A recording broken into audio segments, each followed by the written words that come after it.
أعوذ بالله من الشيطان الرجيم بسم الله الرحمن الرحيم قل أعوذ برب الفلق من شر ما خلق ومن شر غاسق إذا وقب ومن شر النفاثات في العقد ومن شر حاسد إذا حسد صدق الله العظيم. Alhamdulillahi rabbil alamin wa bihi nasta'in wa ala umuri dunya waddin wassalatu wassalamu ala ashrafil anbiya'i wal mursalin wa ala alihi wa sahbihi ajma'in, amma ba'd. Ikhwan dan akhwatillah yang dirahmati Allah, alhamdulillah pada pagi yang cerah ini kita kembali dapat bertemu dalam rangka menuntut ilmu. Ustaz akan selalu mengingatkan hadis ya, man salaka tariqan yaltamisu fihi ilman, barang siapa yang menempuh satu jalan dalam menuntut ilmu, niscaya sahalallahu lahu tariqan ilal jannah, Allah akan mudahkan baginya jalan menuju surga. Pagi ini ya, kemarin kita sudah membahas tafsir surah An-Nas ya. Pagi ini kita kembali akan membahas surah Al-Falaq ya, karena ini adalah sangat penting dalam kehidupan kita. Di dalam surah Al-Falaq, di dalam surah An-Nas kita diajarkan untuk selalu meminta perlindungan kepada Allah Subhanahu wa taala dari kejahatan yang datangnya dari diri kita sendiri. Bahkan ketika surah An-Nas berbicara tentang kejahatan yang berasal dari jin, sesungguhnya yang ingin dijelaskan adalah kejahatan dari dalam manusia itu sendiri. Ya, jin yang bersemayam, yang senantiasa ada pada setiap diri seseorang dan dia bersemayam di dalam hati. Itu yang kita sebut kemarin dengan istilah apa? Istilah qarin ya, qarin.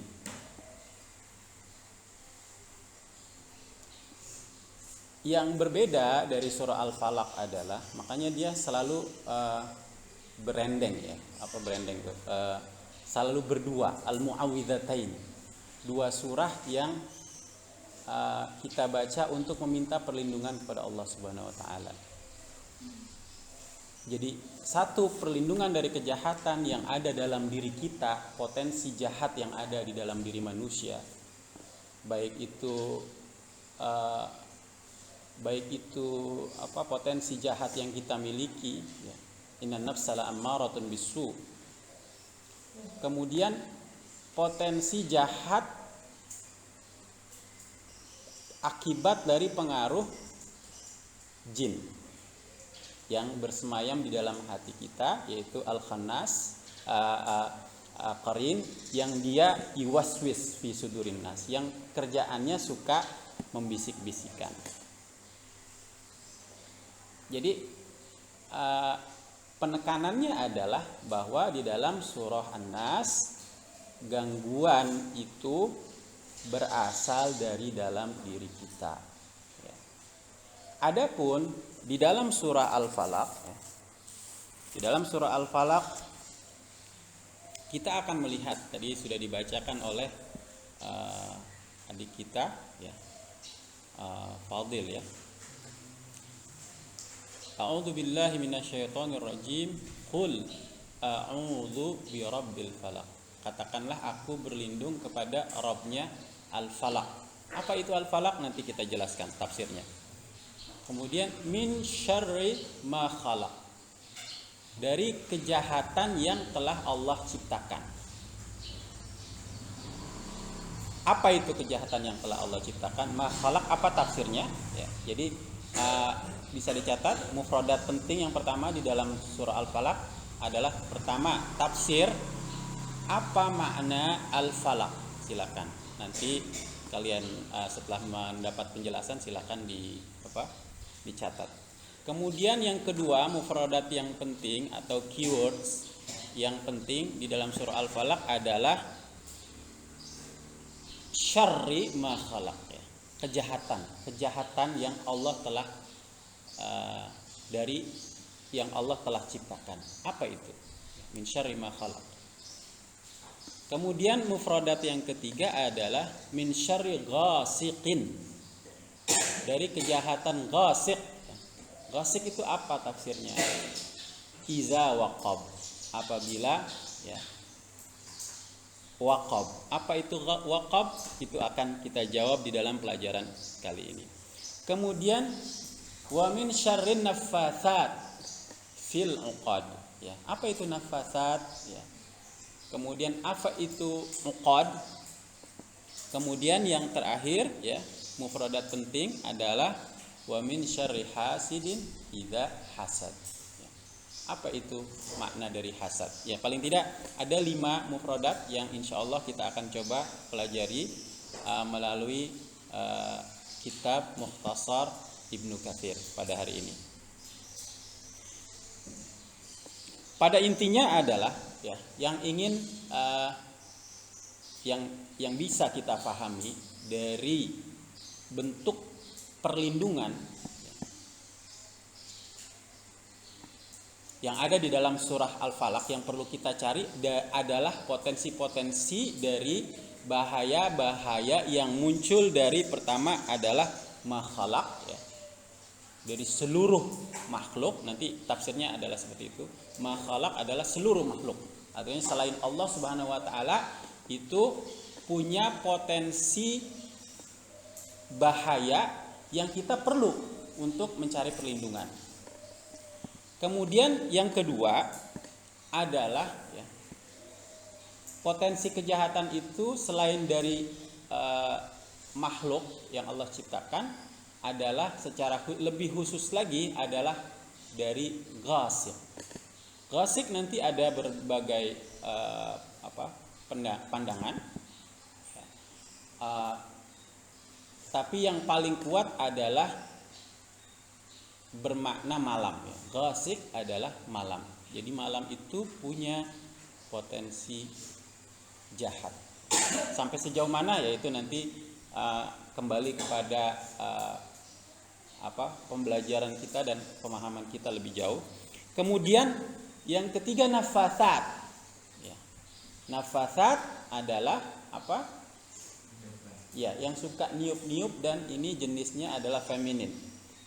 Perempuan yang suka meniup-niup, lebih identik kepada perempuan, ya, disebutkan di sini. Dia adalah penyihir, walaupun tidak terbatas kepada hanya perempuan, karena seperti yang dikisahkan di dalam surah Al-Falaq ini dijelaskan oleh Ibnu Katsir, ya, orang yang menyihir Nabi SAW, ya, adalah laki-laki, ya. Tapi dia masuk di dalam nafasat fil uqad, di dalam buhul, ya. Seperti apakah buhul yang dibuat oleh penyihir itu nanti dijelaskan di dalam tafsir ini. Di mana mereka meletakkannya, ya. Kemudian bagaimana cara kita mengobatinya kalau sampai kita kena terpengaruh atau salah seorang dari kenalan kita terpengaruh daripada perbuatan keji ini. Ini semuanya dijelaskan di dalam tafsir surah Al-Falaq. Kemudian yang keempat adalah ya, ini kejahatan yang berasal dari luar diri kita. Apa itu? Yang keempat, tadi yang pertama adalah seluruh makhluk, yang kedua adalah apa? Ghasik, malam, yang ketiga adalah apa? Nafasat, ya, penyihir, yang keempat adalah hasidin idza hasad. Yang keempat adalah orang yang iri. Jadi orang sepintar apapun, orang sesoleh apapun, tapi kalau hatinya sudah terasuki oleh rasa iri, ya, maka dia bisa menjadi jahat.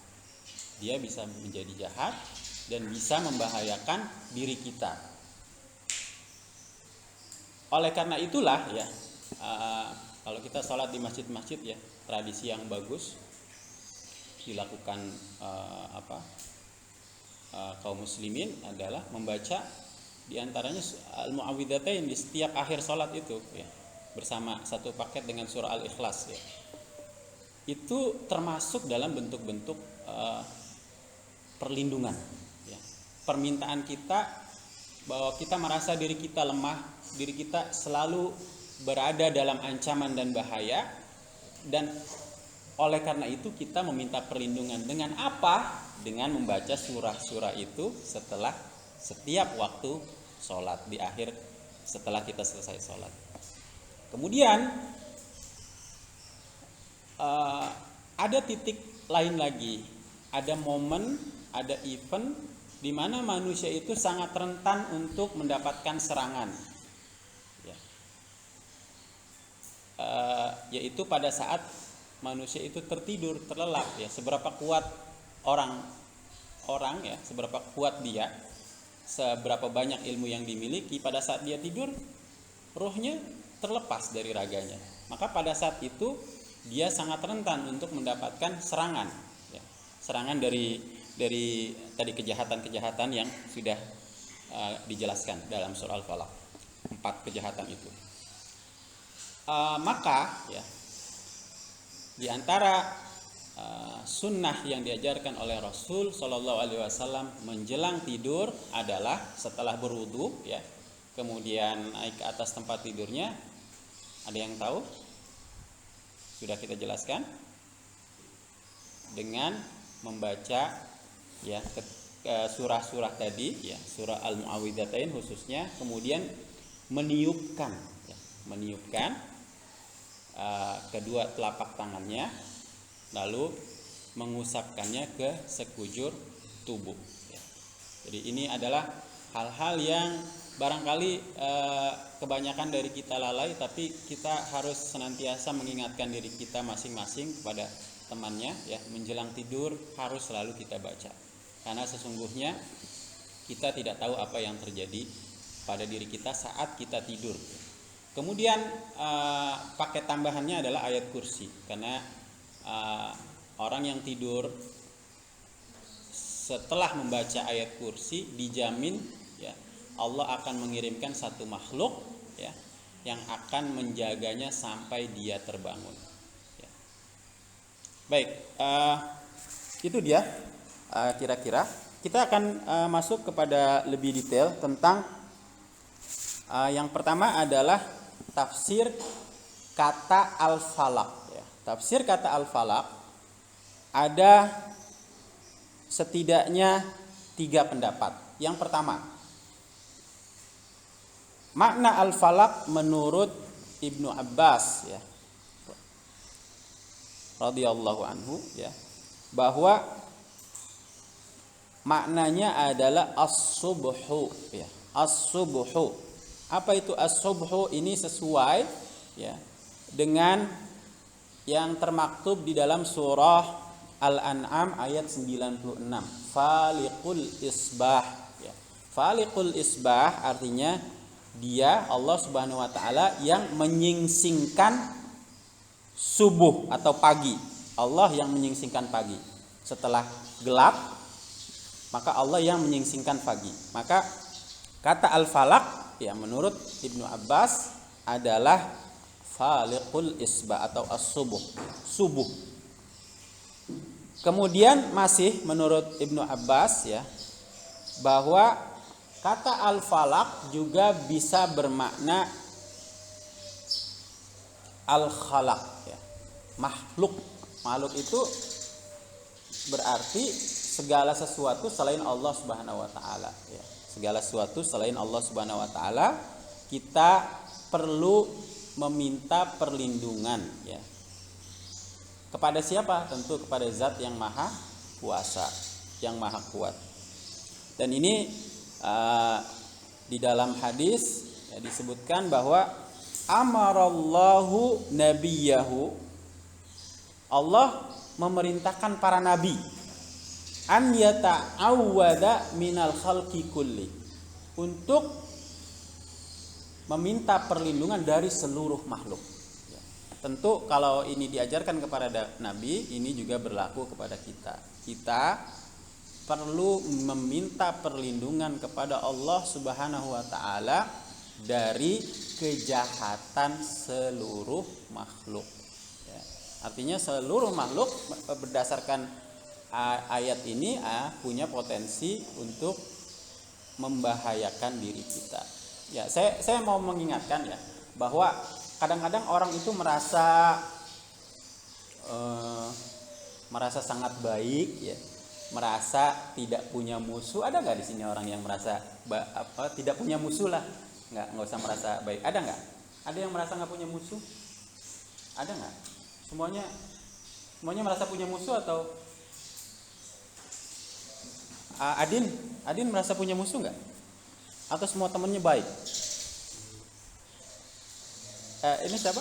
Adin kan? Siapa? Hafiz. Oh, Hafiz yang ini. Kalau Adin yang mana? Oh, Adin yang sana. Baik, Hafiz. Merasa punya musuh atau bagaimana? Semuanya baik-baik aja. Semuanya baik-baik aja. Baik. Di dalam Al-Qur'an Allah Subhanahu wa taala berfirman, "Innasyaitana lakum aduwan." Sesungguhnya setan itu bagi kalian adalah musuh. Maka kalau kita udah tahu dia sebagai musuh, fattakhiduhu aduwan, maka jadikan dia sebagai musuh. Jadi kita harus merasa tidak boleh merasa aman dan merasa tidak punya musuh, karena kita punya musuh. Allah yang mengatakan kita punya musuh dan kita harus menjadikan dia sebagai musuh. Dan ingat bahwa musuh itu ya, setan itu di dalam surah An-Nas kemarin ya, setan itu bukan hanya dari kalangan jin, tetapi apakah manusia ada yang setan? Ada ya. Seperti penjelasan Rasul, manusia ada yang setan. Artinya ya, bahwa kita harus merasa diri kita berada dalam bahaya, bahwa setiap saat kita memiliki musuh. Meskipun mata kita tidak mampu untuk melihatnya, tetapi musuh itu senantiasa ada. Paling tidak kita harus menyadari bahwa ada setan ya. Kalau manusia kita tidak bisa lihat ya, tentu berarti jin yang akan senantiasa mendatangi kita, mengganggu kita ya, merongrong kemauan baik kita dan membuat kita cenderung untuk melakukan kejahatan. Ketahuilah dia adalah setan. Apalagi kalau setan itu dari manusia yang memiliki sifat seperti itu, maka ketahuilah dia setan dan kita harus jadikan dia setan. Kita harus jadikan dia sebagai musuh. Ya. Itu dia yang perlu saya ingatkan. Kemudian ya, makna al-falaq yang ketiga ya. Tadi yang pertama adalah as-subuh ya. Yang kedua apa? Makhluk ya, al-khalaq. Kemudian yang ketiga adalah bait jahannam ya, rumah neraka. Dimana kalau pintu rumah itu dibuka, maka semua yang ada di dalamnya itu ahli neraka, dia akan berteriak karena karena sangat panas. Jadi kalau neraka itu dibuka, isinya adalah orang-orang yang berteriak karena begitu sangat siksanya ya, dan begitu panas udaranya. Ini adalah tafsir yang ketiga ya, tentang makna al-falaq.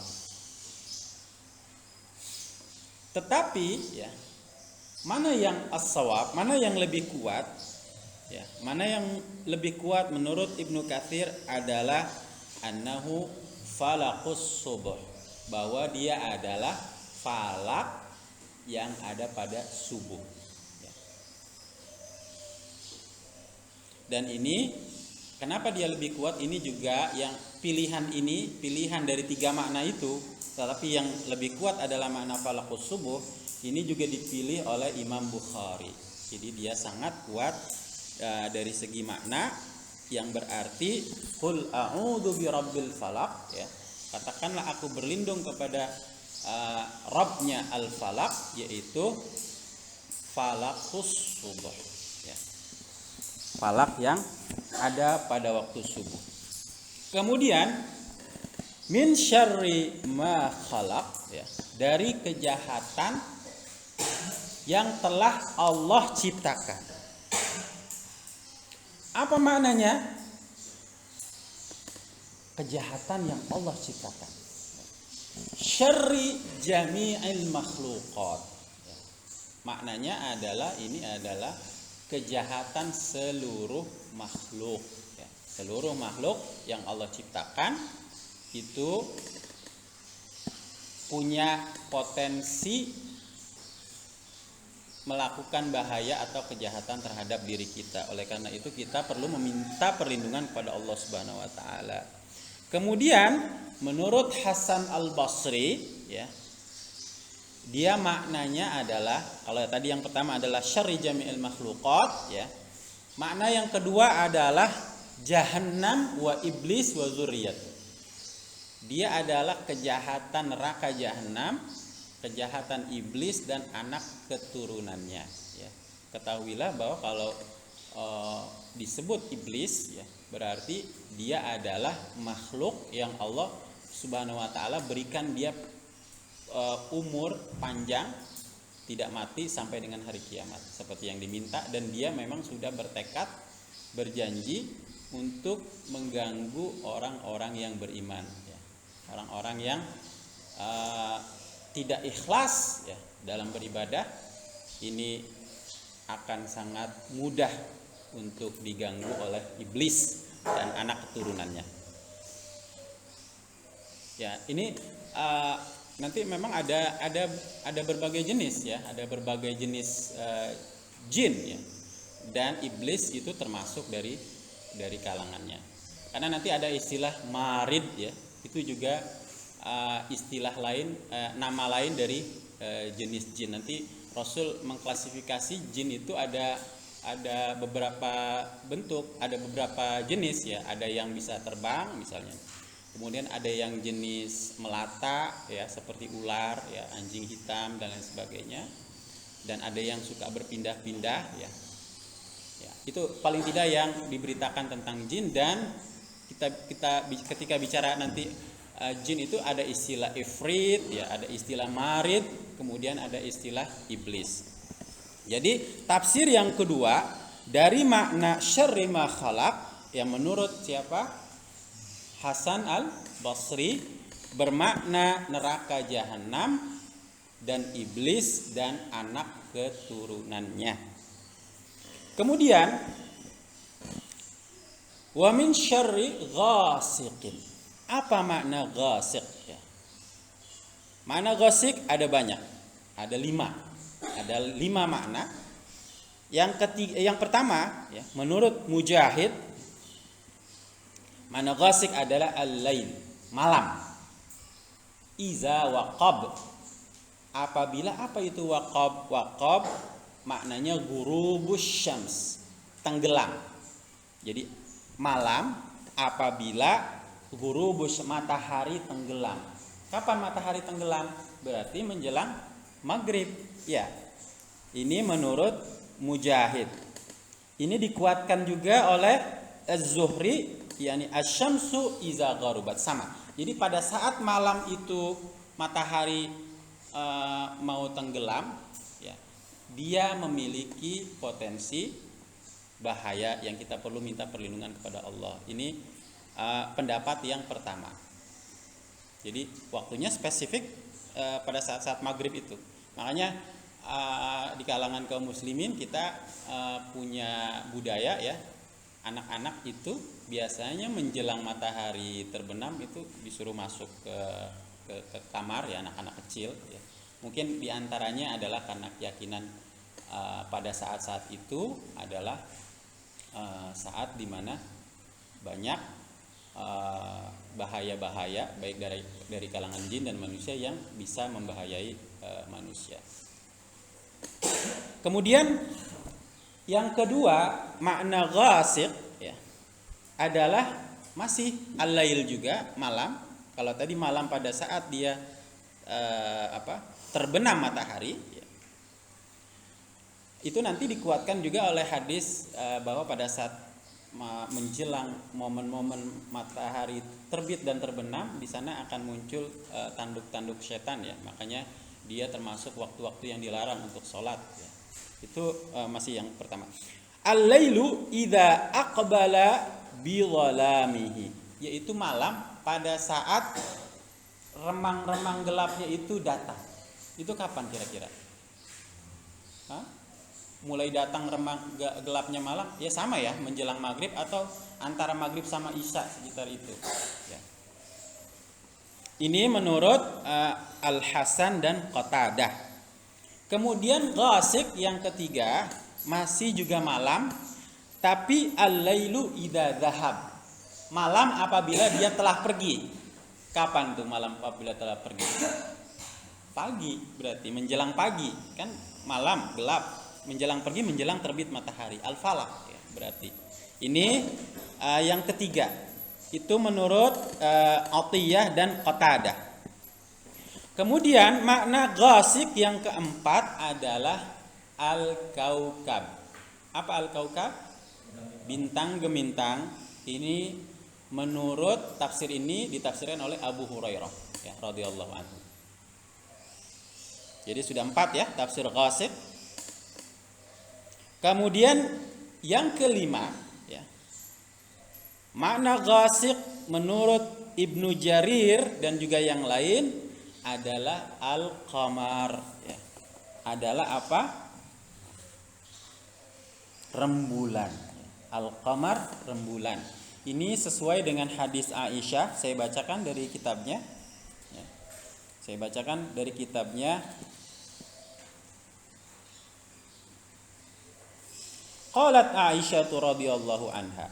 Aisyah radhiyallahu anha berkata, akhadha Rasulullah sallallahu alaihi wasallam biyadi.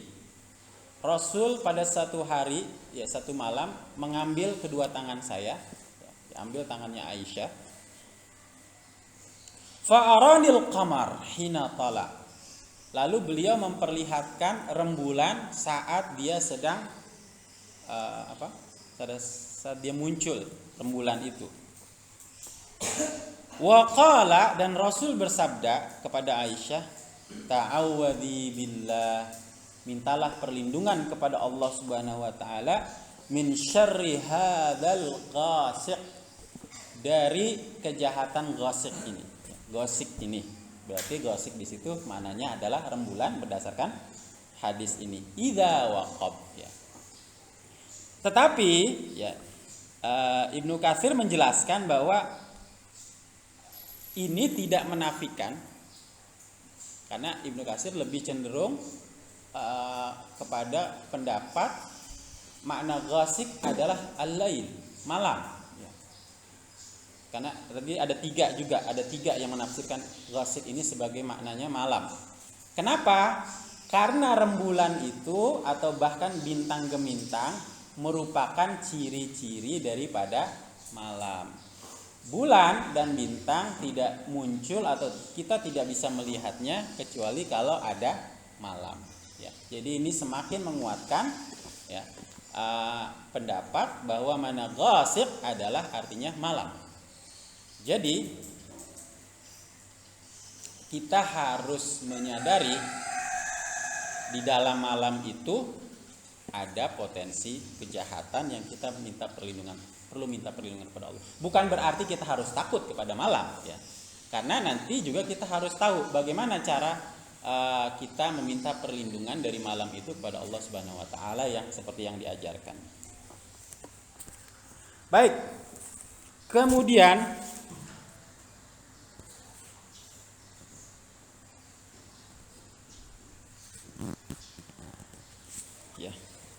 An-nafatsat ya. Wa min syarrin nafatsati fil 'uqad.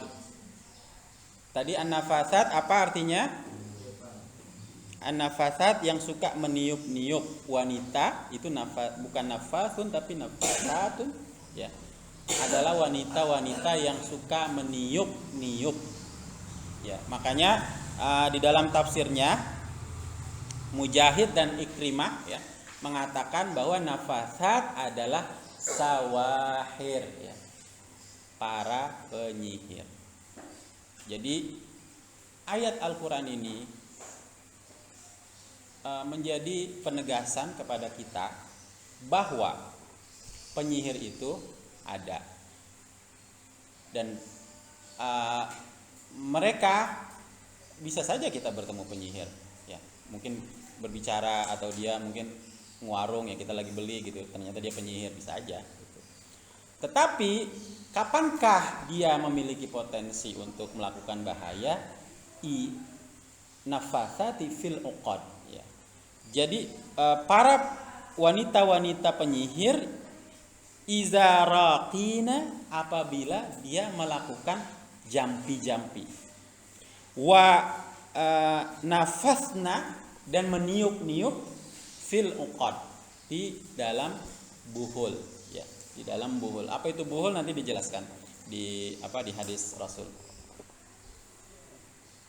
Artinya ya bahwa penyihir itu ada dan mereka bisa melakukan bahaya ketika mereka melakukan praktek ya yang sesungguhnya Allah haramkan ya, praktek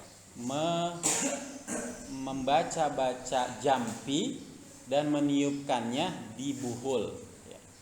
Jadi ini menjadi dalil buat kalian ya bahwa praktek sihir ya, di antara bentuk yang dijelaskan di sini adalah mereka akan membuat buhul ya, ikatan-ikatan ya,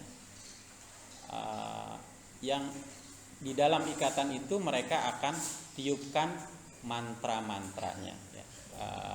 Mereka akan bacakan dan akan tiupkan mantra-mantranya ya. Itu diantara tentu praktek yang dilarang oleh Allah Subhanahu Wa Taala karena itu membahayakan ya, membahayakan. Baik,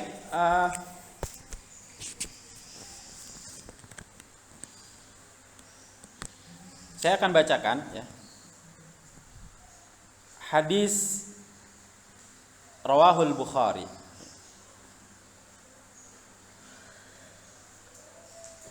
Sebelum membacakan hadis tentang kejadian yang terjadi dengan Rasul ya, terkait dengan ya sebagian ulama mengatakan terkait dengan asbabun nuzul ya, turunnya kedua ayat ini adalah bagaimanakah ya jika seseorang mendapatkan gangguan ya, khususnya jika gangguan itu dilakukan oleh penyihir ya. Kalau kalian melihat adanya ciri-ciri seseorang yang menjadi korban ya, atau yang menjadi objek dari praktek sihir, maka dijelaskan di dalam hadis ini anna Jibril jaa ilan nabi. Bagaimanakah cara mengobatinya? Dan ini praktek ini dilakukan oleh malaikat terhadap Nabi Shallallahu Alaihi Wasallam. Bagaimana malaikat mengobati Nabi Shallallahu Alaihi Wasallam? Hadis ini ada di dalam kitab Sahih Muslim. Dia ada di dalam Sahih Muslim ya, kitab Salam ya. Di dalam kitab Salam hadisnya hadis nomor 4056. Jibril datang kepada Nabi Shallallahu Alaihi Wasallam lalu mengatakan, Ashtakaita ya Muhammad, kamu menderita wahai Nabi, wahai Muhammad sallallahu alaihi wasallam. Qala na'am, Nabi mengatakan iya. Ya. Faqala bismillahi arqika min kulli da'in yu'dhika wa min syarri kulli hasidin wa ainin Allahu yashfika. Ini dia kalimatnya. Dengan nama Allah aku ruqyah kamu. Kalian bisa catat karena doa itu nanti akan terpakai kalau ada orang yang datang ya, dia diganggu oleh penyihir, maka ini adalah doa yang ma'thur, yang sahih, yang diajarkan oleh Jibril untuk mengobati Nabi Shallallahu Alaihi Wasallam. Jadi kalau ada orang yang mengadu kepada kalian dan benar bahwa dia terkena sihir, maka bacakan doa ini. Bismillahi arqika atau urqika min kulli da'in yu'dhika. Dari setiap ya, dengan nama Allah aku meruqyahmu ya, min kulli da'in yu'dhika, dari setiap bahaya atau sakit yang mengganggumu, wa min syarri kulli hasidin, dan dari setiap kejahatan orang yang dengki, wa ainin, dan mata ya. Di hadis lain dikatakan bahwa al ainu haq ya, pengaruh daripada mata itu adalah benar. Jadi ada mata yang bisa membahayakan, maka dengan doa ini insya Allah bisa disembuhkan. Min syarri kulli hasidin wa ainin ya, dari setiap kejahatan orang yang dengki, orang yang iri, dan dari setiap mata ya yang membahayakan, Allahu yashfika ya, Allah menyembuhkanmu. Bisa kita ulang bersama-sama, ikuti saya. Bismillahi arqika min kulli da'in yu'dhika wa min kulli hasidin wa ainin Allahu yashfika. Ya, doanya pendek, nanti kalian bisa hafal masing-masing karena insya Allah doa itu akan selalu dibutuhkan. Baik. Kemudian yang selanjutnya adalah dari kitab tafsir ini ya, ingin menjelaskan secara lebih detail ya, dijelaskan lebih detail tentang kisah ya, bagaimana Rasulullah Shallallahu Alaihi Wasallam ini hadisnya diriwayatkan oleh Imam Bukhari ya, di dalam kitab At-Tib ya, bahwa Rasulullah Shallallahu Alaihi Wasallam ya terkena sihir. Bagaimana kejadiannya? Jadi Rasul melihat dirinya mendatangi Nabi, istri-istri beliau, tetapi pada hakikatnya beliau enggak mendatangi. Jadi dia seperti apa tuh? Seperti terbayang-bayang gitu ya, melakukan sesuatu padahal dia tidak melakukannya. Itu diantara bentuk gangguan yang dilakukan oleh para penyihir. Kemudian ya Aisyah, ini kisahnya. Atani rajulani ya, datang dua orang. Lalu salah seorang duduk di dekat kepala Rasul ya. Kemudian yang lain di dekat kakinya. Kemudian yang di bagian kepalanya, orang itu berkata, "Ma balur rajul?" Ada apa dengan orang ini? Ya, dengan Nabi Muhammad. Ya. Qala matbub. Ya. Dia disihir, kena sihir. Wa man tabahu? Siapa yang menyihirnya? Ini namanya adalah Lubaid bin A'sam.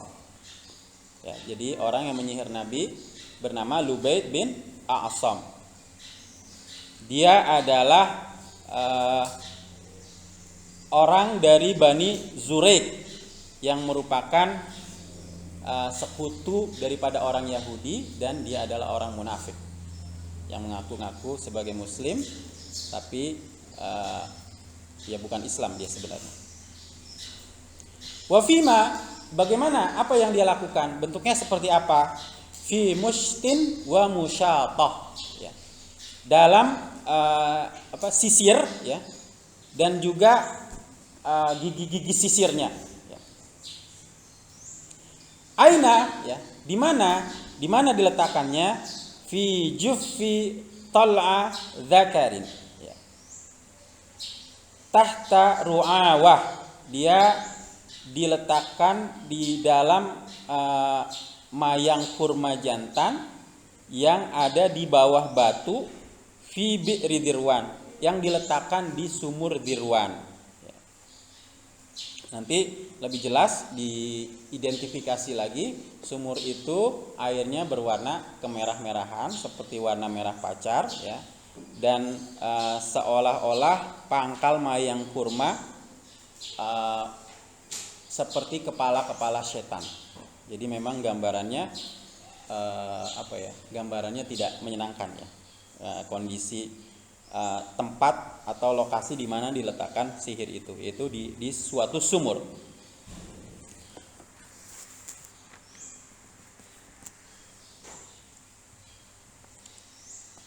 Ini dijelaskan lagi bahwa seorang anak laki-laki Yahudi yang bekerja, anak kecil, ya, bekerja kepada Rasulullah SAW, dialah yang nanti dipengaruhi oleh si penyihir itu untuk mengambil helai-helai rambut Rasulullah SAW dan juga gigi sisirnya yang nanti dipakai untuk membuat uqad, untuk membuat buhul, ya, yang ditusuk oleh ibrah, ditusuk oleh jarum, lalu dibacakanlah mantra-mantra itu.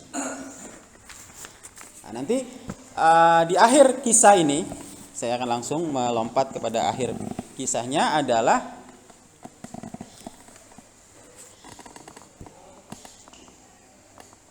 ya, nanti ketika buhul itu dikeluarkan dari sumur, maka nanti akan ada fihi witrun ma'qud, ada benang-benang yang berbuhul, ithna asyar uqdah, ada 12 ikatan, magruzatun bil ibri, yang ditusuk dengan jarum.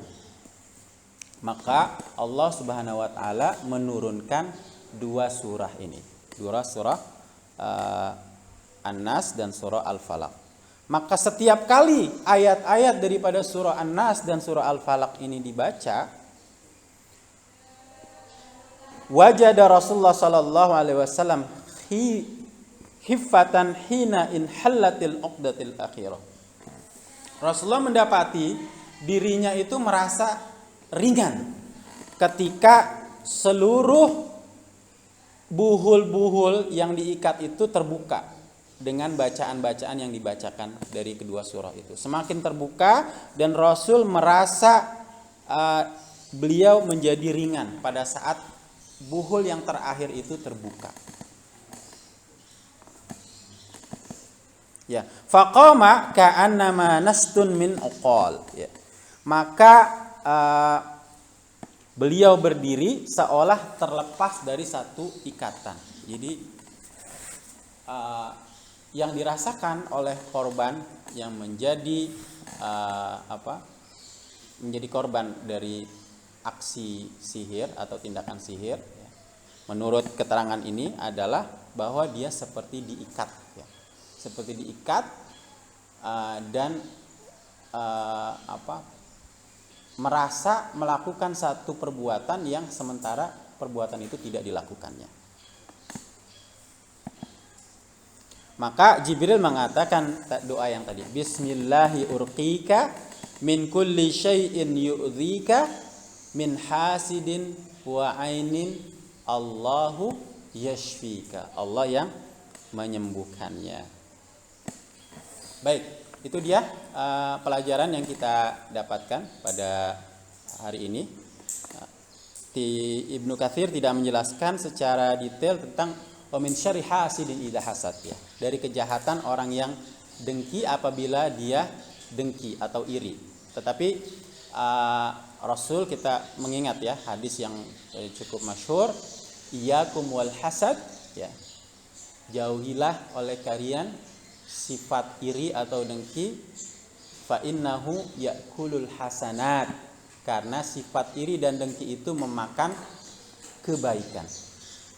Kama yakulu an-narul hataba, sebagaimana api itu memakan kayu bakar, demikian juga kalau kalian menumbuh suburkan rasa iri dan dengki kepada orang lain di dalam hati kalian, maka kebaikan yang pernah kalian lakukan itu akan dimakan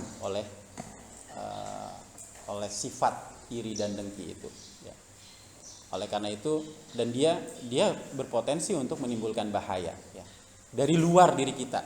Artinya orang kalau dia mulai muncul iri, entah kepada harta kita, entah kepada kelebihan kepintaran kita atau yang lain sebagainya, maka pada saat itulah dia bisa menimbulkan bahaya terhadap diri kita, baik melalui matanya ataupun dari tindakan-tindakan yang dia lakukan. Oleh karena itulah sangat penting bagi kita untuk terus membentengi diri kita dari 4 kejahatan yang sudah disebutkan di dalam surah Al-Falaq, dan juga dari kejahatan diri kita sendiri, ya. Dari kejahatan jin yang bersemayam dalam hati kita dan dari potensi jahat yang ada di dalam jiwa kita, ya, sehingga Allah Subhanahu wa taala akan selalu melindungi kita. Allahumma amin. Baik, sampai di sini ada yang ditanyakan? Waktunya sudah habis, 8.32. Tidak ada yang ditanyakan, ya? Saya cukupkan sampai di sini. Wabillahi taufiq wal hidayah. Assalamualaikum warahmatullahi wabarakatuh.